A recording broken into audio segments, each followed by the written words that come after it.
নারীরা টেকনাফ অঞ্চলে সবচেয়ে অবহেলিত জনগোষ্ঠীদের মধ্যে। তো আমি মনে করি এজ এ নারী হিসেবে নারীদের যে মৌলিক চাহিদাগুলো আছে, যেমন শিক্ষা ক্ষেত্রে নারীদের অগ্রাধিকার দেওয়া প্রয়োজন। আর নারীদের যে বাল্য বিবাহের এখনো প্রচলন আছে টেকনাফে, এবং আমি মনে করি বাল্য বিবাহ বন্ধ করার জন্য কিছু করা দরকার। টেকনাফে বেকার যুবক যারা আছেন তারা সমাজে বোঝা হিসেবে পরিচিত। এখন যদি স্ট্যান্ডিং কমিটিতে যুবকদের জন্য যদি কোনো প্রশিক্ষণ বা চাকরি করার কোনো যদি সুযোগ সুবিধা যদি তারা আনতে পারে, তাহলে আমি মনে করি যে বেকার যুবকদের জন্য এটা সবচেয়ে কার্যকর হবে। ইয়ামা সহ অন্যান্য বিভিন্ন ধরনের খারাপ কাজ সংগঠিত হচ্ছে, জুয়ার মতো কাজ হচ্ছে বেকার থাকার কারণে। যদি তারা বেকার যুব সমাজকে নিয়ে শিক্ষামূলক কোনো কিছু করতে পারে বা প্রশিক্ষণের থ্রুতে তাদেরকে যদি একটা ভালো জায়গায় নিয়ে আসতে পারে, তাহলে এই অপকর্মতে তারা ধাবিত হবে না, তারা ভালো কিছু করার জন্য নিজেদেরকে প্রস্তুত করতে পারবে। তো নীলা ইউনিয়ন এমন একটি এলাকা যেখানে আমরা রোহিঙ্গা এবং স্থানীয় কমিউনিটি যারা আছে তারা একসাথে বসবাস করতেছি, এরকম একটা এলাকা। তো এই এলাকার মধ্যে যদি আমরা এই যে রোহিঙ্গাদের জন্য যে কমপ্লেক্স সৃষ্টি হচ্ছে, আমরা অনেকজনই বলতেছি শুধুমাত্র রোহিঙ্গাদের দোষ এবং রোহিঙ্গারা বলতেছে শুধুমাত্র স্থানীয়দের দোষ।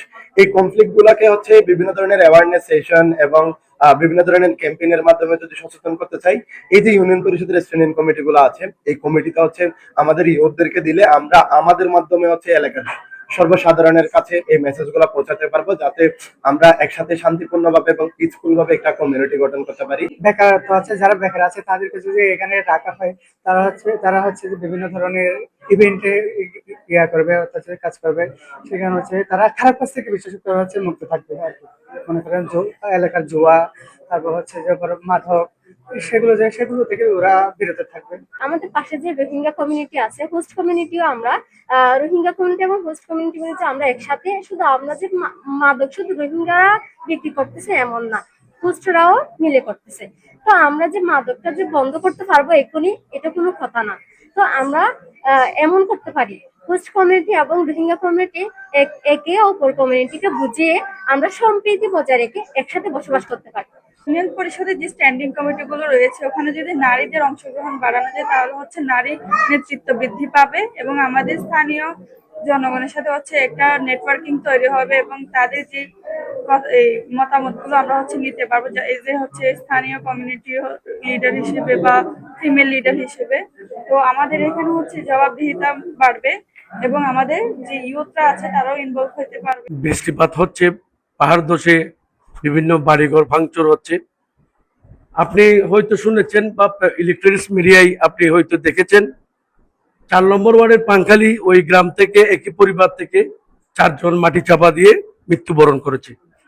আমার 1 নম্বর ওয়ার্ড থেকে একই পরিবার থেকে মূলত 4 জন মারা গেছে মনে হয়। সেখানে আর্থিক অবস্থা কি, তাদের পরিবারের অবস্থা কি, তাদের ঘরবাড়ির অবস্থা কি, এগুলি আমরা দুর্যোগ ব্যবস্থাপনার গিয়া থেকে আমরা কোনোদিন এগুলি পাই নাই। তারপর আমি বলবো, আহ্বান জানাবো, যদি আমাদের দুর্যোগ ব্যবস্থাপনা কমিটি যদি এখানে উদ্যোগ কর্মকর্তা থাকে, তাদেরকে আমি আহ্বান জানাবো তাদের বাসায় গিয়ে তাদের পরিবারের খোঁজখবর নেওয়ার জন্য। যদি আপনারা সে ধরনের আপনাদের মন মানসিকতা থাকে, আমরা অবশ্যই ইনক্লুড করবো। এখানে তো আমাদের কোনো সমস্যা নাই, আমরা কাজ করতে চাই। আমরা সবাই মিলে, আমাদের এখানে কেউ ব্যবসা করতে আসেনি, আমরা সবাই মিলে জনগণের সেবা করতে চাই। সেক্ষেত্রে আমাদের এখানে তো মাদকের সমস্যা, এটা তো আমাদের জাতীয় সমস্যা হিসেবে চিহ্নিত হয়ে গেছে। কই, এটা একমাত্র পারবে যুব সমাজ পারবে।